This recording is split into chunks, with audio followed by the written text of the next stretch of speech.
নমস্কার বন্ধুরা, পরমানন্দ কথা সঞ্চালন কেন্দ্রের আসরে আপনাদের স্বাগত জানাই।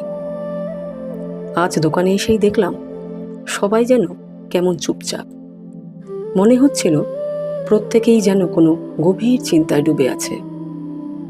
তারপর সকল নীরবতা ভেঙে নবীন বলল, আজ আমরা জানব ঈশ্বর আসলে কে। হিরুদা চুপ করে আছেন দেখে জেঠু বললেন, হিরু, মনে আছে আমার আগের দিনের প্রশ্নটা? তা তুমি ভেবে কি বুঝলে একটু বলবে? কিন্তু এ কি, হিরুদা দেখছি এখনো যেন কোনো গভীর চিন্তায় ডুবে আছেন। জিজ্ঞেস করতেই বললেন, মনে হচ্ছে বুঝতে পারছি, কিন্তু আসল জায়গায় ঠিক পৌঁছাতে পারছি না বলে খুব কষ্ট হচ্ছে। তখন বন্ধুরা আমার গুরুদেবকে স্মরণ করে বলেই ফেললাম, দাদা, এ বিষয়ে আমার প্রভুর কিছু কথা আছে, তোমরা যদি শুনতে চাও তাহলে বলতে পারি।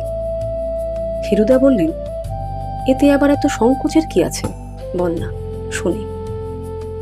আমি বললাম, আমার প্রভু বলেছেন, যিনি দেহাতীতভাবে অবিনশ্বর, যিনি সৃষ্টি স্থিতি ও লয় প্রলয়ের মালিক, যাহার তেজ ও জ্যোতি শক্তি ও বিভূতি অপরিসীম, যিনি সৃষ্টির মূলাধার, যিনি সর্বভূতে বিরাজমান, যিনি সমস্ত সৃষ্টিতে বিকশিত, আবার যাহার উপরে এই সমস্ত সৃষ্টির অস্তিত্ব, তিনি ঈশ্বর, ভগবান, পরমাত্মা, ব্রহ্ম বা মহাশক্তিরূপে অভিহিত।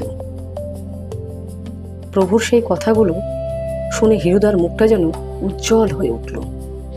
তিনি আনন্দে বলে উঠলেন, এবার ধরতে পেরেছে জেঠু, যিনি দেহেরও অতীত, যার কোনো বিনাশ নেই, যিনি এই সৃষ্টির স্রষ্টা, পালনকর্তা ও সংহারকারী, তিনিই তো ঈশ্বর।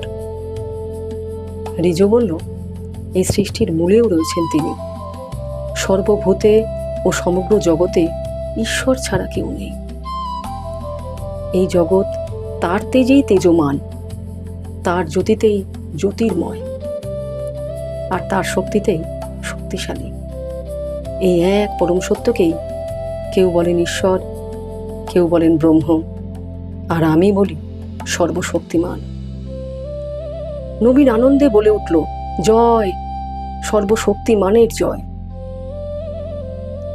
কি বন্ধুরা, আজকের আলোচনা কেমন লাগলো? আজ যেন একটা কথাই বারবার মনে হচ্ছে, তিনি আছেন আমাদের সকলের মধ্যে। এই সমগ্র সৃষ্টি যেন তারই প্রকাশ।